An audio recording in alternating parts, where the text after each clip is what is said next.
বিভিন্ন দেশে রোজা আসে ইবাদতের জন্য, আর বাংলাদেশেই মনে হয় রোজা আসে ব্যবসায়ীদের জন্য। আল্লাহ পাক রব্বুল আলামিন রোজাকে 3 ভাগে বিভক্ত করে দিয়েছেন। রহমত, মাগফিরাত, নাজাত, 10 দিন 10 দিন করে 3 ভাগে বিভক্ত করেছেন। আর আমাদের দেশের ব্যবসায়ীরাও রোজাকে 3 ভাগে বিভক্ত করে নিয়েছেন। প্রথম 10 দিন এই যেন নিত্য পণ্য যারা বিক্রি করে এদের জন্য যেন ঈদ লেগে যায়, দাম কিভাবে বাড়ানো যায়, সারা বছরের ইনকাম কিভাবে ওই 10 দিনে করা যায় সেই চিন্তা করেন। আমি প্রথম রোজার দিনেই শশা কিনতে গিয়ে দেখলাম যে চাচা 80 টাকা। আমি বললাম রোজার আগেই তো ছিল 70 টাকা, এই একদিন পরেই 10 টাকা বৃদ্ধি পেল।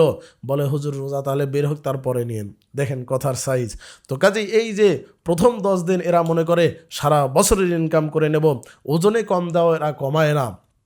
আমি রোজার একদিন আগেও গোস্ত কিনতে গেলাম, 1 কেজি গোস্ত নেব, দেখলাম যে দাড়ি ধরেছে, যেদিকে গোস্ত আছে ওই দিকেই ঝুঁকে আছে, তারপরেও আরও 1 টুকরা দিল যে হুজুর যান খেয়ে দোয়া করেন। অন্য জায়গায় গিয়ে আবার মেপে দেখি 150 গ্রাম কম। কীরকম বাটপারি! তো কাজেই প্রথম 10 দিন ব্যবসায়ীরা মনে করে এটাই তাদের সারা বছর ইনকামের সময় এসে গিয়েছে। এবং দ্বিতীয় 10 দিন যারা কাপড়ের ব্যবসায়ী আছে এরাও সারা বছরের ইনকাম মনে করে এই 10 দিনই আমরা করে নেব। আবার তৃতীয় 10 দিন হলো শেষের 10 দিন হলো পরিবহনদের জন্য। যারা পরিবহন নিয়ে ব্যবসা করে এরা মনে করে সারা বছরের ইনকাম এই রোজার শেষের 10 দিনে আমরা করে নেব, সারা বছরের ইনকাম ঘরে তুলব আমরা রোজার শেষের 10 দিনেই।